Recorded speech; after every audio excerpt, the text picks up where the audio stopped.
Welcome back to this special segment. My name is Vineet Malhotra, and at this point in time, we have the pleasure of having Mr. Arjun Ram Meghwal, who is the Minister of Law and Justice. Meghwal जी, हमसे बातचीत करने के लिए sir आपका बहुत बहुत धन्यवाद। सबसे पहले नमस्कार सर। सर, प्रधानमंत्री मोदी ने हाल ही में एक अपने भाषण में कहा था कि देश को ऐसी पार्टियों से और ऐसे नेताओं से और ऐसी नीतियों से आगाह रहना चाहिए जो वादे तो करती हैं पर उसका वादे पर अमल नहीं करती हैं। वो खासकर जो टिप्पणी कर रहे थे वो कांग्रेस के राज्यों की तरफ कर रहे थे। इस बात को लेकर सर आप क्या कहना चाहेंगे? हाँ, देखिए, इसमें तो जो कांग्रेस के राष्ट्रीय अध्यक्ष हैं मल्लिका अर्जुन खड़गे साहब, उन्होंने इसको कबूल ही कर लिया कि पिछले कई वर्षों से कांग्रेस की ये जो कल्चर हो गई है कि बिना बजटरी प्रावधान के हम घोषणा कर देते हैं और जब पूरी नहीं होती है तो जनता हमारे विपरीत हो जाती है, तो इससे हमें बचना चाहिए। ये तो उन्होंने एक तरह से कबूलनामा है इनका, ये खड़गे साहब का।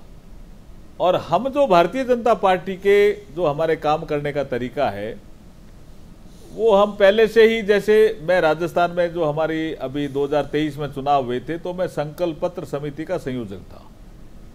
तो हमारा कितना बजट है, कितना बजट हम नया जनरेट करेंगे, हमारी कौन कौन सी योजनाएं ऐसी आएगी जिससे हमारा रेवेन्यू जनरेट होगा, उसके बाद जो पैसा आएगा हमारे पास राजस्थान में, उसके आधार पर हम योजनाएं लाते हैं ताकि वो पूरी कर सकें।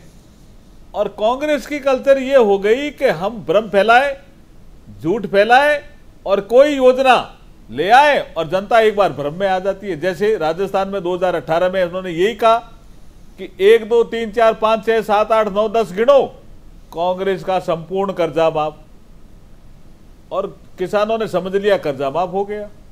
जब कर्जा माफ नहीं हुआ और वो अपनी केसीसी किसान क्रेडिट कार्ड के तहत जो अपने लोन लेने गए तो बैंक ने कहा आपको लोन कैसे दें, आपका तो खाता डिस्टर्ब है।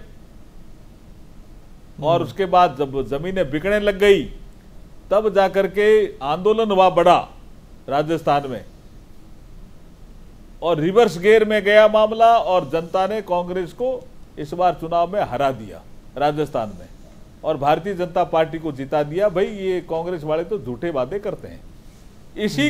इसी को ही खड़गे साहब ने ये चेताने का प्रयास किया कांग्रेस के नेताओं को। सर, खड़गे जी ने वापस भी कटाक्ष किया और कहा कि प्रधानमंत्री मोदी ने भी 2014 में वादे किए थे जॉब्स को लेकर, देश की अर्थव्यवस्था को लेकर, उसको पूरा नहीं कर पाई है भारतीय जनता पार्टी। बीजेपी की एक तरह से उन्होंने जो अब्रीविएशन है उसको भी उधेड़ा, कहा B for betrayal, J for जुमला, और ये कहा 2 करोड़ नौकरियों का जो वादा किया था प्रधानमंत्री मोदी ने 2014 में, वो कहाँ है? इस बात पर सर आप क्या टिप्पणी करना चाहेंगे? देखिए, वो तो स्टेटमेंट उनको दिलवाया गया बाद में, लेकिन हम तो हर प्लेटफॉर्म में बहस करने के लिए तैयार हैं, खड़गे साहब से भी और कांग्रेस का कोई नेता उससे भी। आप देखिए, उन्होंने महंगाई की बात कही। यूपीए फर्स्ट और सेकंड में महंगाई कितने % थी? महंगाई डबल डिजिट को क्रॉस कर गई और हमारे मोदी जी के नेतृत्व में 10 सालों में महंगाई नियंत्रण में रही। ये आंकड़े बोल रहे हैं। जहां तक रोजगार का विषय है, आप ईपीएफओ, एक डेटा देता हूं, ईपीएफओ के जो रजिस्ट्रेशन होते हैं वो ऑथेंटिक होते हैं। यूपीए के शासन में 10 सालों में 11 करोड़ और मोदी जी के 10 साल के शासन में 25 crore. Now you can see the gap, कहाँ 11 करोड़, कहाँ 25 करोड़। तो रोजगार के अवसर भी बढ़े हैं। सड़कें भी हमने ज्यादा बढ़ाई तो रोजगार के अवसर बढ़े। रेलवे के प्रोजेक्ट हमने ज्यादा पूरे किए, डबल से ज्यादा, तो रोजगार के अवसर बढ़े। एयरपोर्ट के हमने डबल कर दिए एयरपोर्ट, तो रोजगार के अवसर बढ़े। ड्राई पोर्ट, सी पोर्ट, इंफ्रास्ट्रक्चर का कोई भी ऐसा प्रोजेक्ट था जिसको हमने डबल और ट्रिपल गति से चलाया, तो निश्चित रूप से रोजगार के अवसर बढ़े हैं। हम तो बहस करने के लिए तैयार है उनसे, लेकिन वो झूठे आरोप लगाते हैं और वैसे जनता समझ चुकी है। हरियाणा में उन्होंने खूब बोला, लेकिन हरियाणा की जनता ने कांग्रेस को आईना दिखा दिया। सर, कांग्रेस की जो राज्य हैं, चाहे वो कर्नाटका हो चाहे तेलंगाना हो, मुख्यमंत्री सिद्धरामैया ने भी टिप्पणी की, कहा कि हमें केंद्र सरकार की तरफ से जो मिलना चाहिए, जो जीएसटी मिलना चाहिए, जो समर्थन मिलना चाहिए, वो भी नहीं मिल पा रहा है, जिसकी वजह से हम अपने वायदे पूरे नहीं कर पा रहे। मतलब उनकी विफलता का जो ठीकरा है वो भी केंद्र सरकार पर फोड़ा गया। क्या कहेंगे आप इस पर? देखिए, ये कुतर्क है। मैं केंद्र सरकार में मंत्री हूं और सिस्टम को भी जानता हूं।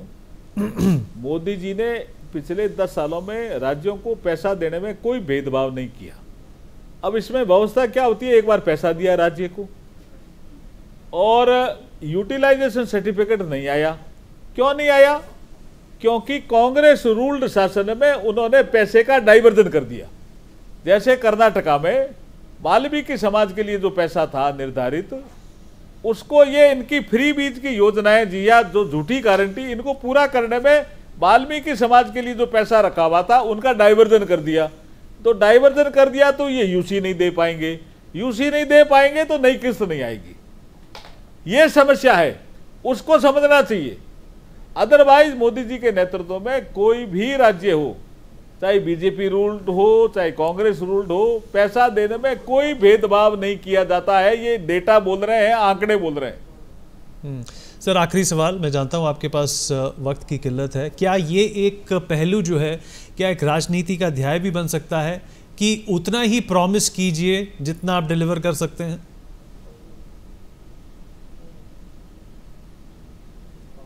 नहीं, जैसे मैंने अभी पहले कहा कि आप झूठ बोल करके एक बार शासन में आ सकते हो, लेकिन काठ की हांडी बार बार नहीं चढ़ सकती।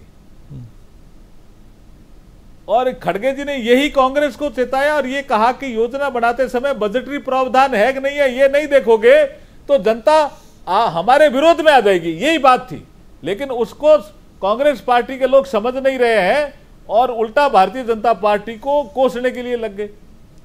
For more such videos, subscribe to the NewsX YouTube channel, hit the bell icon.